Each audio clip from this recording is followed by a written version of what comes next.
in an interview that he wanted to kill all Zionist people and had been planning the attack for over a year and would do it again if he could. This monster used a makeshift flamethrower and Molotov cocktails to light Jewish Americans on fire in an attempt to burn them alive. The victims at the incident location in Boulder were there to rally in support of Israeli hostages who remain in Hamas captivity. 12 were injured, including a Holocaust survivor. This is pure evil. The Department of Justice has already filed federal hate crime charges against the alleged perpetrator, and he will be held accountable to the fullest extent of the law.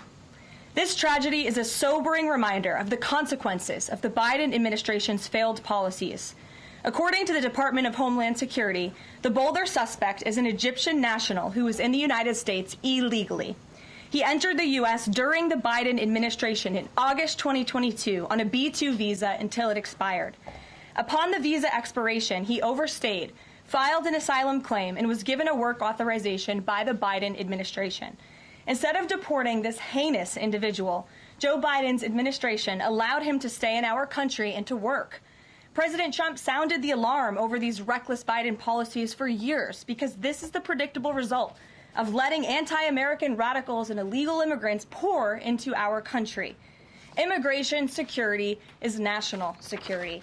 And that's why the Trump administration, at the direction of our great president, has secured our border, strengthened our immigration system, and has taken immediate steps to protect the United States from foreign terrorists and other public safety threats.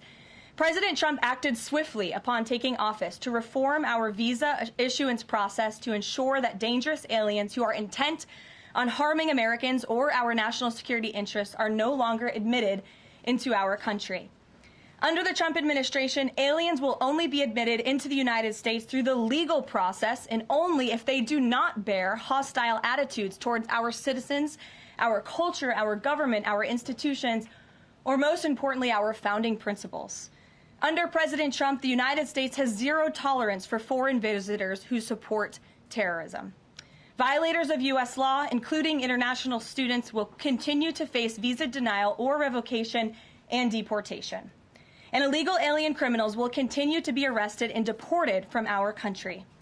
On that note, ICE and federal law enforcement partners just wrapped up a month-long surge operation arresting nearly 1,500 illegal aliens in the Commonwealth of Massachusetts. During the enhanced operation, dubbed Operation Patriot, ICE Boston and other federal law enforcement personnel focused on transnational organized crime, gangs, and dangerous illegal alien offenders throughout Mass. More than half of the nearly 1,500 illegals arrested had significant criminal convictions or charges pending against them. Here are just some of the violent illegal aliens who were removed from communities in Massachusetts during Operation Patriot. A Salvadorian national with active Interpol red notice for aggravated homicide. A Guatemalan national and registered sex offender who had pending criminal charges in Boston for 5 counts of indecent assault and battery on a person 14 or over. A Honduran national who was last arrested for rape, indecent assault, and battery of a person 14 or over.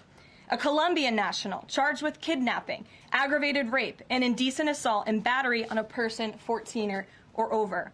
And a Guatemalan national who was convicted of murder in Boston. Also, a Brazilian national who was charged with aggravated rape of a child by force and possession of child pornography. Again, these are people who were living in the Commonwealth of Massachusetts. And lastly, a Salvadorian national whose criminal history includes charges of aggravated rape of a child by force. I don't think anybody in this room wants these types of heinous criminals in your communities. And it's thanks to this administration that they are being removed from our country. When Democrat-run jurisdictions released violent illegal alien criminals back into communities after making arrests instead of turning them over to federal immigration enforcement like they should, those Democrats are putting law-abiding Americans at risk. And these insane policies force law enforcement officials to make much more difficult arrests that put their lives, our law enforcement lives, in jeopardy. President Trump is incredibly grateful for our heroic officers on the front lines getting these violent illegal alien invaders out of our communities. Law and order is back in America under President Trump. And on that same note, there are new crime statistics that show crime is plummeting. In fact, Politico summed it up like this. Murder rates are tumbling across the U.S. in 2025. Homicide stats are down at least 20% over last year, and we could be on course for the lowest number on record. With President Trump in charge, the days of criminals being put over victims are over.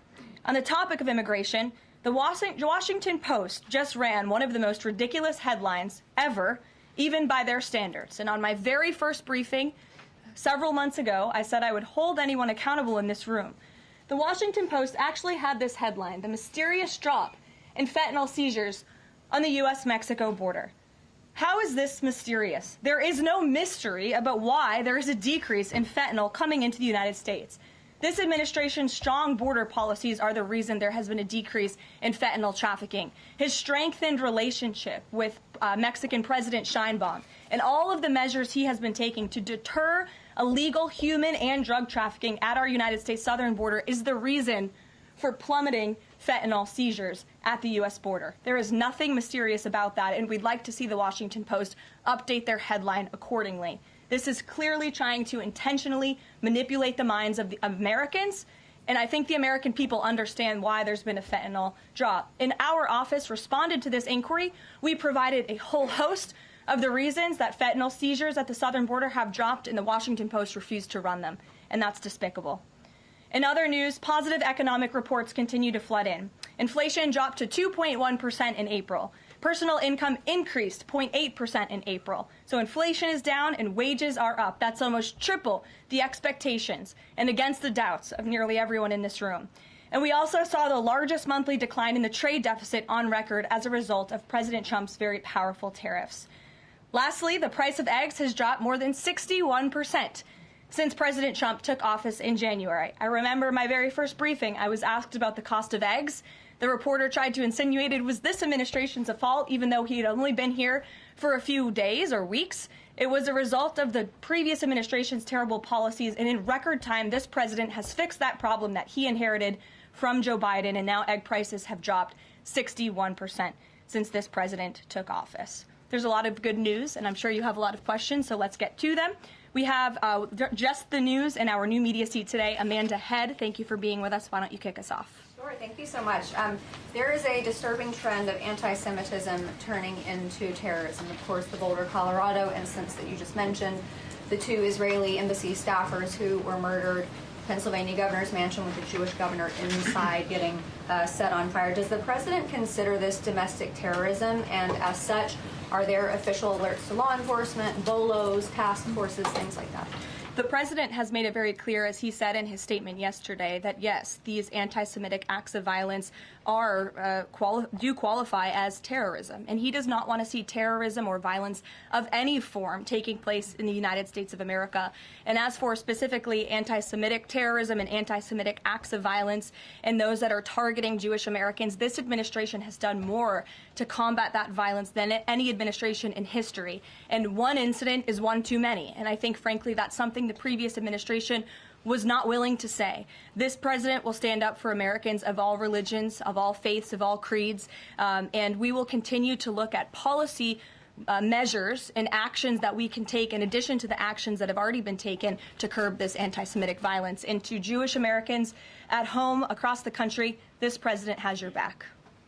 And then on another issue, back in February, Secretary Kennedy created a commission to re-examine the childhood vaccine schedule. But there are still states outstanding like California, Connecticut, Maine that are not allowing any religious exemptions for kids not only to go to school but to participate in sports and extracurricular activities. Would the president want to see religious exemptions allowed across all 50 states? And how do you enforce that, especially with states like California that are already defying the president on the men and women's sports issue? Generally speaking, I know the president supports religious exemptions for families when it comes to vaccinations. As for the instances in those specific states, I'll have the administration and the White House look into it and see what executive action, if any, we can take on that front. Thank you. Kelly. Good afternoon. We're now in hurricane season, and obviously there is great concern every year about the potential for that. Can you speak to how the president is planning to have the level of support should it be needed? to be as it has been with a reduction in the workforce? And is he still comfortable with Administrator Richardson, who had talked, whether joking or not, about not being aware of a hurricane season for this country? What is the president's level of briefings on what may be required? If you could give us kind of an overall update on that. Sure. Well, of course, we know that we are into hurricane season now, and I know FEMA is taking this seriously, contrary to some of the reporting we have seen based on jokes that were made and leaks from meetings. But Secretary Kristi Noem and the FEMA leadership are all over this. They are committed to ensuring that federal resources and tax dollars are there for Americans in need, and the president continues to review requests for emergency aid and carefully considering them. However, this president has made it clear we're not going to enable states to make bad decisions with federal tax dollars and then have the federal government later have to bail these states out. We want to see states be responsible with their tax dollars to do as much as they possibly can, and then the president will deeply and thoughtfully consider any requests for federal aid that come to his desk. And I think some of the media reporting we've seen on this is frankly sloppy and irresponsible. There are serious people who are taking this issue seriously, starting with the president himself, who, as you know, on his first domestic trip back in office, visited both North Carolina and California, both of which were, of course, hit by natural disasters when he wasn't even president, but he took ownership of that and visited those places and those people immediately. Is it Brian? about hurricane season appropriate, though, now that this is serious business, as you talked about? It's serious business, Kelly, and I'm not going to engage in such fodder with a question like that. Brian? Thank you, Caroline. Reuters was reporting that there is a letter that is meant to be sent to other countries, which would give these countries a deadline of Wednesday to produce their best offer on the trade matter. Why does the administration feel the need to send this letter? And I have one more follow-up on trade. Sure. I can confirm the merits and the content of the letter. USTR sent this letter to all of our trading partners just to give them a friendly reminder that the deadline is coming up. And they are in talks. Ambassador Greer, Secretary Bessent, Secretary Lutnick are in talks with many of our key trading partners around the globe. As you know, Brian, I know the Wall Street Journal has covered this quite heavily. And they continue to be engaged in those discussions. And this letter was simply to remind these countries that the deadline is approaching and the president expects good deals, and we are on track for that, I will emphasize. On the trade side, though, when the deal with the United Kingdom, there was this idea of a reprieve on the auto tariffs.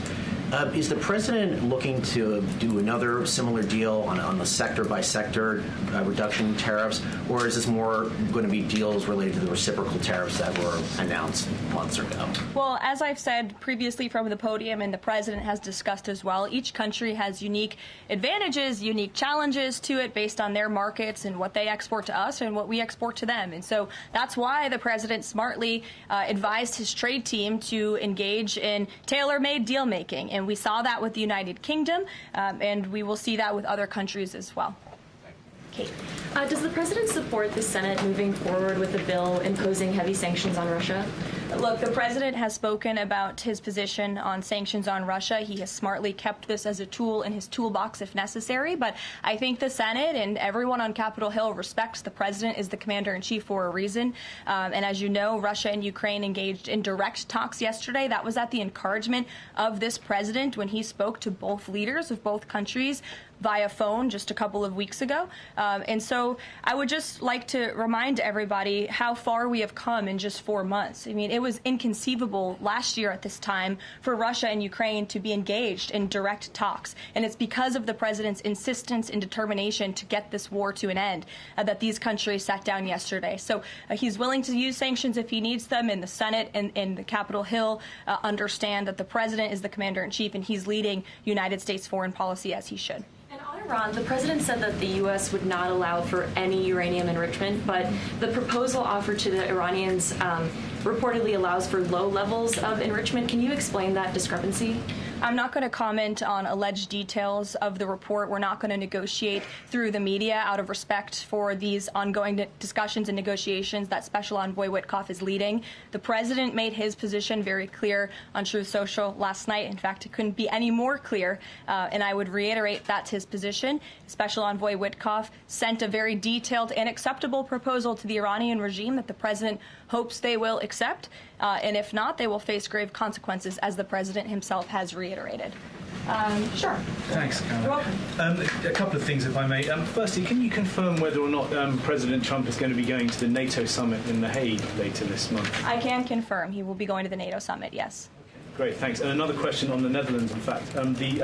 Just wondering if you have any reaction to the collapse of the Dutch government there after the anti-EU and anti-Islam leader Geert Wilders, who's been described as a Dutch Trump, pulled out of the government there. I don't have a comment on that, but certainly we should and we will get you one, okay? Thanks. You're welcome. Brett.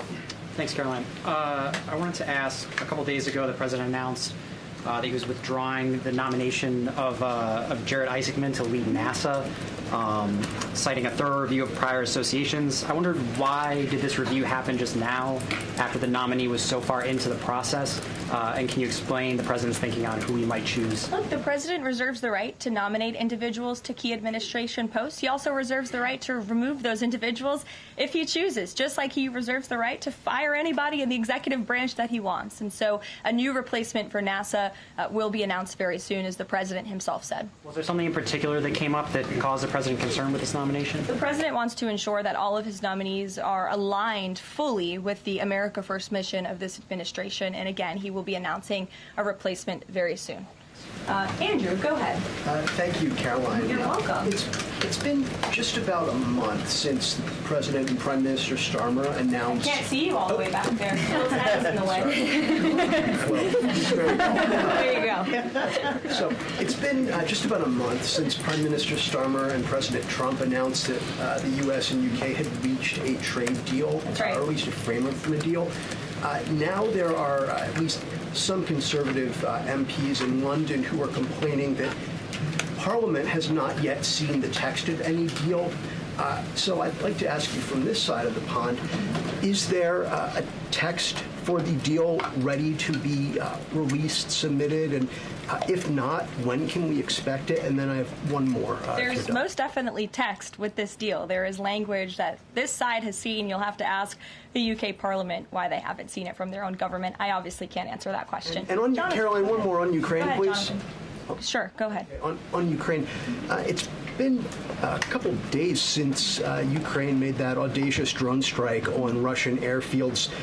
The president hasn't said a word about it, and usually he's not shy about making his thoughts known on the war. Or, it's not bad on the war or any other subject. What have you heard from him on this audacious drone strike? Is he surprised? He said that Zelensky didn't have the cards when they met in the Oval Office a few months back. Does Zelensky possibly have some cards that the president hadn't known about? Look, the president's thinking on the Russia-Ukraine war as it stands, I spoke to him about it just this morning, is he remains positive at the progress that we've seen. Again, he urged both leaders to sit down and talk directly with one another, and they did that. Russia handed over a memorandum of peace, or a peace plan, or a suggestion of one, I understand, to the Ukrainian side. They also agreed upon the exchange of prisoners or hostages from each other's countries. So he remains positive about the progress that we're seeing, but he also is a realist, and he realizes these are two countries that are at war and have been for a long time because of his predecessor's weakness and incompetence. So he's working hard to solve this conflict, and that's where his mind is right now on it. Jonathan, go ahead. Thank you. Same topic, just to put a finer point on it. Does President Trump approve of Ukraine's decision to strike nuclear-capable bombers in Russia? I would like to let the president speak on that himself. And just to follow up, has the president... I would just add to that, the president does not want to see this war prolonged. He wants the fighting to stop, he wants people to stop dying, and he wants this to be solved at the negotiating table. The reason he is so deeply involved and has spent so much time and effort on this war is because he hates to see people dying. Again, these are not Americans that are being killed. These are Russians and these are Ukrainians. This is a war very far away. But this president truly cares about peace, and that's what he wants to see. What is President Trump doing to ensure that a similar internal drone attack doesn't happen here in the US, given this was done at pretty low cost, very stealthily. It obviously raises questions about our own security, particularly for U.S. aircraft here. It absolutely does, and that's why the president nominated Secretary Hegseth and has approved some of the changes that have been made at the Pentagon to ensure that we have the most lethal fighting force in the world, and that the United States military is the best, the biggest. That's why he wants the One Big Beautiful Bill to be passed, because it increases our defense spending. It's why he also launched the announcement of the Golden Dome to prevent from missile strikes and attacks in the future. And the president has a full understanding, I can tell you because I've spoken to him about it, about the future of warfare and how drones are a big part of that. And I will not get ahead of our policy team, but I think you can expect to see some executive action on that front in the very near future. Caitlin. Two questions for you as well. On the Big Beautiful Bill, you said recently that it is, quote, blatantly wrong to say that it adds to the deficit. You essentially said that an estimate from the Congressional Budget Office and other scorekeepers you believe are wrong. But Republicans like Ron Johnson and Rand Paul disagree. They are saying that it will add to the deficit. That is their concern. Is the White House's position that those two Republican senators are, quote, blatantly wrong? It is. Those senators, it's not news that they disagree with this president on policy, and the president has vocally called them out for it and for their not having their facts together. I would add the Congressional Budget Office has been historically wrong. In fact, they predicted the Trump tax cuts from the president's first term in 2017. Their prediction was wrong by $500 billion. Those tax cuts had nearly $500 billion more of revenue than the Congressional Budget Office scored. And I would also point out, I don't think many people know this, there hasn't been a single staffer in the entire Congressional Budget Office that has contributed to a Republican since the year 2000. But guess what? There have been many staffers within the Congressional Budget Office who have contributed to Democrat candidates and politicians every single cycle since. So unfortunately, this is an institution in our country that has become partisan and political, and we are very confident in our own economic analyses of this bill. There is $1.6 trillion in savings, and our Office of Management and Budget Director, Russ Vought, is a fiscal hawk. He is well known in this city for being a well-respected fiscal hawk. He has tools at his disposal to produce even more savings. And as you know, the White House will be sending our rescissions package to Capitol Hill today. And on immigration, the other day that the Homeland Security Secretary said, and I'm quoting her now, that an illegal alien threatened to assassinate President Trump and highlighted his arrest. A man has now admitted to framing him, saying that he wrote the letter that the DHS Secretary Christina posted online. Last I checked before I came into the room, that post was still up from DHS. Does the White House expect them to issue a clarification or a correction on that front? We can ask the Department of Homeland Security and get back to you. Jeff. Caroline, is the United States putting pressure on China to release its hold on rare earths that are hurting car companies and technology companies now that require that for their products? And is that pressure working? Well, I can assure you that the administration is actively monitoring China's compliance with the Geneva Trade Agreement. I know the United States, on our end, we have complied with the terms that we set, and our administration officials continue to be engaged in correspondence with their Chinese counterparts. And as you all know, and I know there's a lot of interest in it, there will be a leader-to-leader talk very soon. And when that happens, as always, we will let you know. Also in Asia, just does the White House have a reaction to the results of the election in South Korea? Yes. We do. In fact, let me find it here for you. Should be somewhere in here. Thank you. We do not, but I will get you on, Jeff. Go ahead. Thanks, Caroline. Two questions on trade. Is this letter that was sent to trading partners a sign that the president isn't satisfied with the pace of these negotiations? Is he trying to light a fire under these talks now?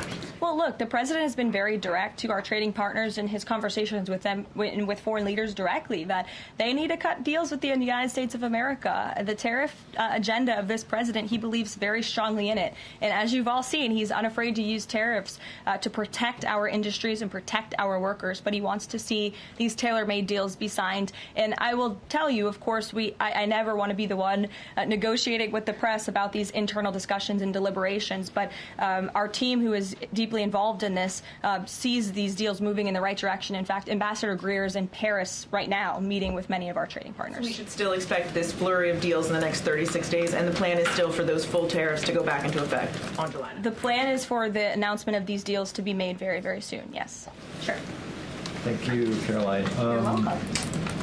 So Governor Whitmer confirmed that she spoke with President Trump about the possibility of pardoning the plotters against her, the kidnapping case. She didn't give us an idea of what the president's reaction was to that. Do you have any information about what he said? Well, I won't reveal the president's private discussion unless he gives me liberty to, but I will reiterate what he said publicly when he was asked by one of the journalists in this room in the Oval Office a couple of weeks ago about the pardons. He said it's something he would look at, nothing more, nothing less. Haley, go ahead. Thanks, Caroline. And then to Kelly next to you. Thank you.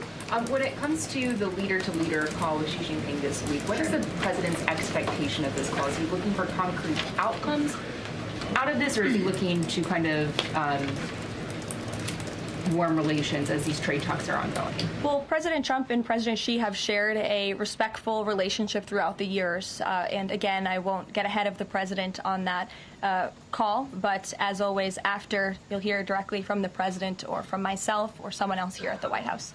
Kelly. Caroline, thank you. I want to get back to the anti-Semitic behavior that's been going on college campuses, as well as recently in Boulder, Colorado. The president, as you know, has the White House Faith Office, the Religious Liberty Commission, as well as the Anti-Task Force on Anti-Christian Bias, which includes anti-Semitism. From a whole-of-government perspective, and the president has already mentioned how he hates these kinds of acts that have been going on, can these entities and these agencies work together with the president to put out a proactive campaign to help people stop the hate? I think the president himself has been leading on this, Kelly, and has been incredibly clear in his rhetoric that he is not going to tolerate such hate or behavior in the United States of America. And you will see that rhetoric being followed up by action from the Department of Justice, who is seeking to prosecute these cases to the fullest extent of the law. And I know the Attorney General and the FBI Director were very quick to call this what it was, targeted terrorism. And there was some, I think, criticism from the media and well, at least pundits I saw on television saying, are they too quick to jump here? No. They see the facts and they reveal those to the American people, and they're transparent. And I think, frankly, that's a breath of fresh air from what we experienced in the previous administration. Are there programs that they can put in place to campaign against this kind of violence, to actually take the whole approach and say, we want to get ahead of you. If you're thinking it, don't do it. And if you're going to do it, sit down and talk to someone within the Faith Office, within the Religious Liberty Commission, as well as the task force. Yeah, surely. It's a good idea, and I'll pass it along to them. Peter. Thank you, Caroline. When you look at these last-minute Biden pardons, the big ones, Biden siblings, Fauci, January 6th committee. That's right. Most of the big ones have the same very neat signature. We would expect that probably to be the auto pen. There is one that looks different. It looks authentic. In fact, if you look at the last name, it almost looks like the president was having a hard time spelling his last name there. Is this White House of the opinion that the only pardon that would count is one that the president signed himself? It's very interesting. Very interesting props. If you want to bring them to my office later so I can take a closer look, I would like to do that. The president is making a good point when he discusses the usage of the auto pen. Who was running the country for the past 4 years? Perhaps those documents were signed with the auto pen, something that this, I believe the Department of Justice is looking into. As you saw, Ed Martin made an announcement at the Department of Justice this morning to launch an investigation because the American people deserve answers. Is there any concern that this president, who won the election on a promise to fix the economy and close the border, that focusing and scrutinizing these Biden pardons is looking into the past instead of looking forward? I think in comparison to the amount of time this president has spent on securing the border, on fixing our economy, I just read out for you an entire list of economic accomplishments. Look at the border numbers. Look at the time and effort he's divulged into solving the global conflicts abroad. It pales in comparison, but it still, nevertheless, is a very important issue. And it was a huge issue that sent the president back to this White House. The Americans saw with their own eyes a mentally incompetent president, and they want answers for that. And the president believes they should have And them. something that just crossed, Caroline, how mad do you think President Trump is going to be when he finds out that Elon Musk said I'm sorry, but I just can't stand it anymore. This massive, outrageous, pork-filled congressional spending bill is a disgusting abomination. Shame on those who voted for it. You know you did wrong. You know it. Look, the president already knows where Elon Musk stood on this bill. It doesn't change the president's opinion. This is one big, beautiful bill, and he's sticking to it. Tamara. Thank you. The National Security Council was reorganized, or some staffing changes were made the Friday before Memorial Day. I'm hoping you can explain sort of the new structure, or what the structure is of the National Security Council, what the goal is in terms of staffing levels. What is the new National Security Council mode? Well, as with everything in this White House, it is a top-down approach. The president is here. He is president. He's not an auto pen like the previous president was. He's very much involved in literally every policy discussion and decision that takes place. And we felt it was best to reorganize the National Security Council to respond to that top-down approach that we have here in this White House, and to streamline the efficiency and the effectiveness of the National Security Council. And I would add that Secretary of State Rubio and now National Security Advisor Rubio is doing a tremendous job at leading the National Security Council. He knows the president. He understands where the president is on these issues. He's great to work with here at the White House. I can tell you that. I appreciate seeing him a lot more in the building. And he and the president and the entire National Security Council, who's made up of great patriots who love this country, are doing a tremendous job on the many conflicts around the world that this administration inherited. Is there a goal staffing level? I'm sorry? Is there a goal for the staffing level, like the number of people who would be in this National Security Council? We just want the National Security Council to be as efficient as possible, and if staffing needs are necessary, I'm sure Secretary Rubio would not mind hiring people if necessary. But again, we've been working with them day in and day out, and they're chugging along and doing great work. Sure. Thank you, Caroline. Two questions, if I can. President Trump got involved himself in presidential election in Poland by supporting a conservative candidate who ultimately won. Yeah. What does it mean for the future U.S.-Polish relations? What's likely to change? Well, I believe the president is obviously pleased to see the result of the Polish elections. He met with Karol Nawrocki, if I'm pronouncing that correctly. Yes, Nawrocki. Okay, thank you. I appreciate your insight on that. He met with him at the White House, and he told him, you're going to win because you support common sense. And he supported strong borders in Poland. He supported an end to the woke, radical DEI stuff that we've seen not just here in the United States, but really take over Europe and, frankly, the whole world. He was very outspoken about that. And I was reading the reports about how the Polish people felt about this man, and they felt like he was putting the needs of Poland first. And that's a very refreshing feeling, one that we know very well here in the United States of America. So, as you know, the United States and Poland have always had a very deep and strong relationship, friendship. They're a great ally, and I know the president continues to look forward to working with them. We have one more on Ukrainian drone attack on Russia. Was President Trump informed in advance by Ukraine that the attack is coming? He was not. Carrie. Caroline, so I just want to go back to the issue on the anti-Christian bias as well as issues on anti-Semitic issues. Senator Grassley just put out a report saying that the FBI files have shown that the Catholic group targeting was way more prevalent within the FBI during the Biden era than was previously shown, as far as former FBI Director Christopher Wray was putting out there during congressional testimony.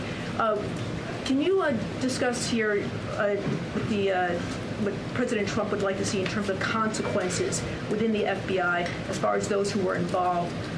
Also, the second question, if the DOJ finds that the auto pen was used by President Biden, should those actions that were used with the auto pen, should they be null and void?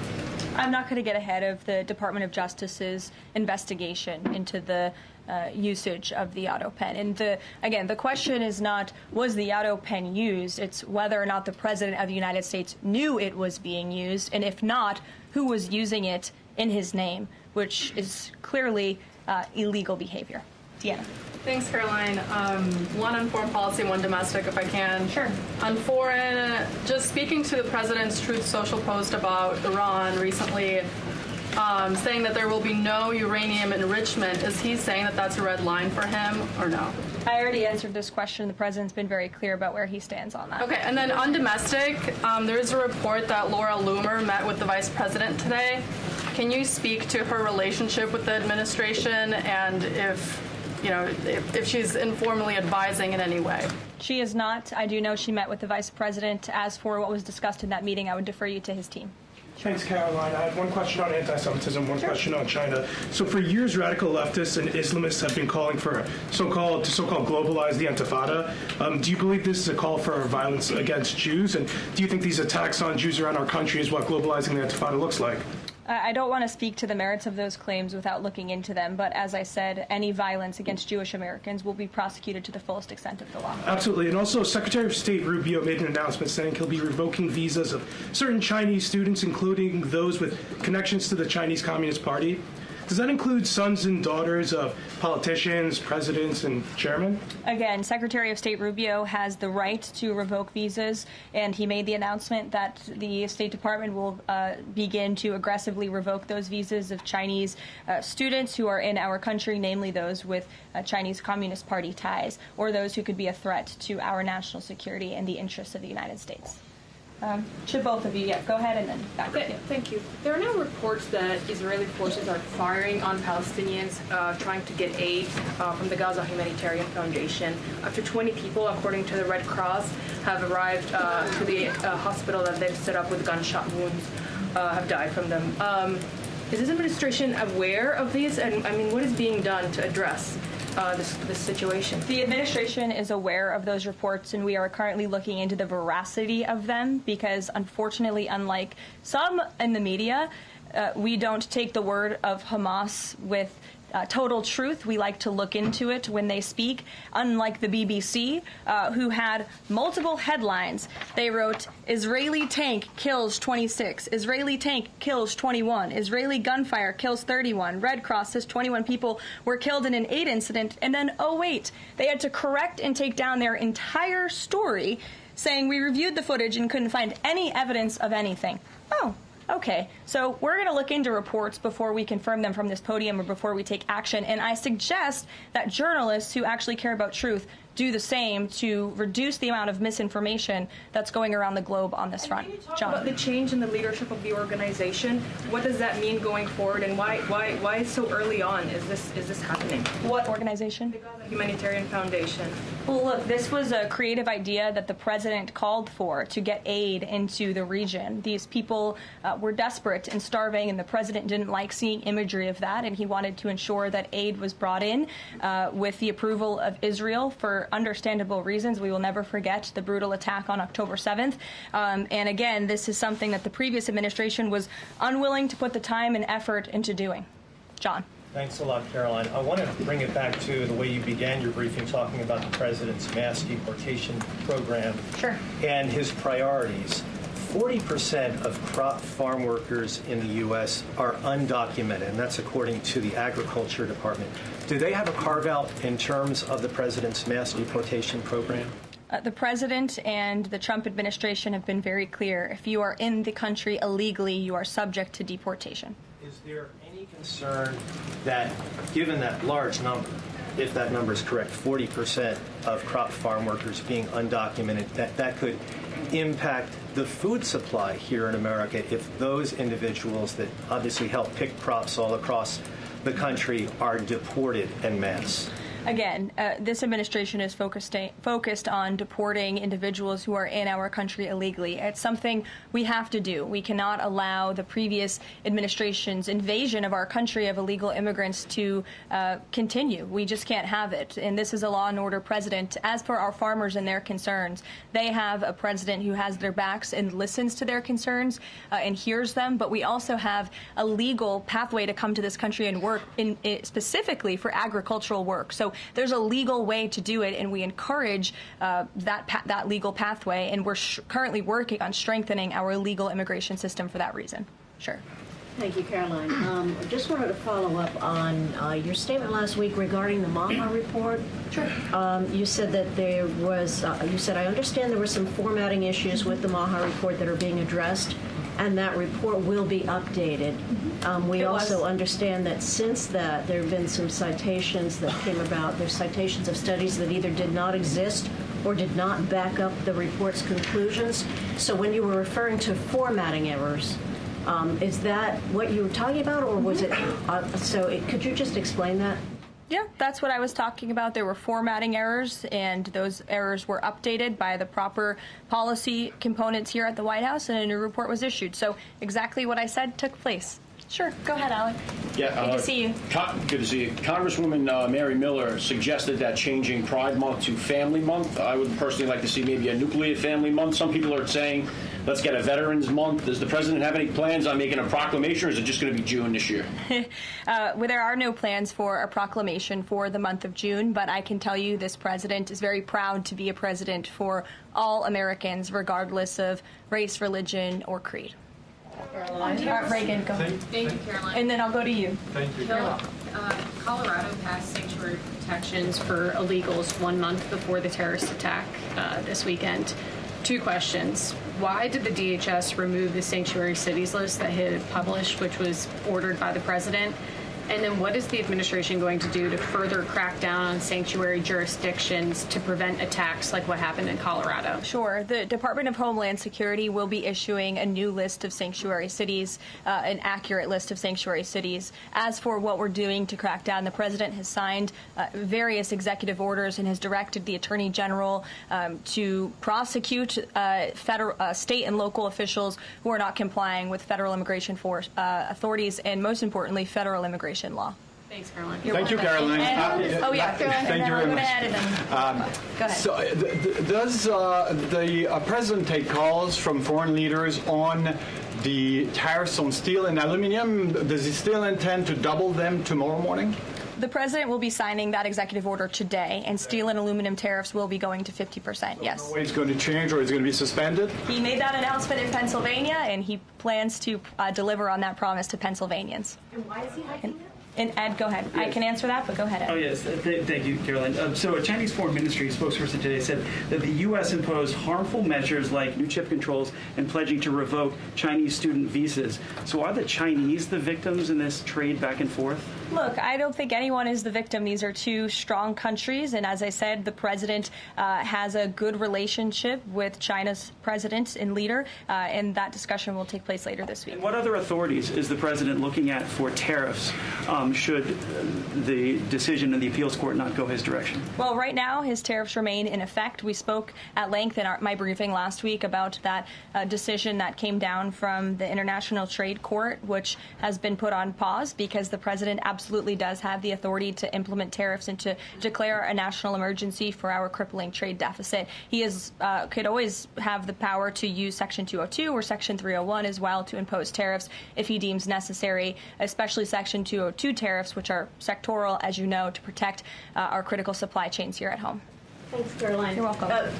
You've got U.S. business leaders begging for certainty. So why did the president suddenly decide to hike tariffs on steel and aluminum again?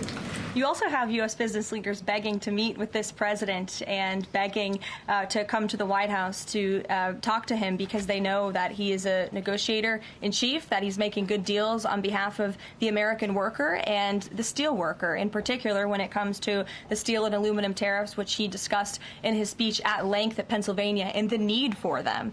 And I would just add, I was at that speech on Friday with the president, and there were 2,000 steel workers and their families in the room, many of them wearing their hard hats. I spoke to one backstage who said this is the greatest thing that has happened for that community in Pittsburgh, Pennsylvania in 60 years, because this is a president who doesn't just talk the talk, he walks the walk too, and he's delivering on his promises to bolster our steel and aluminum industries in this country and to protect those jobs. If not for this president, that steel plant in Pittsburgh, Pennsylvania would have closed. Those jobs would have been lost, and the president saved that company, he saved those jobs, and he's saving that community, and that's the intention of the steel tariffs, which he will sign later this afternoon.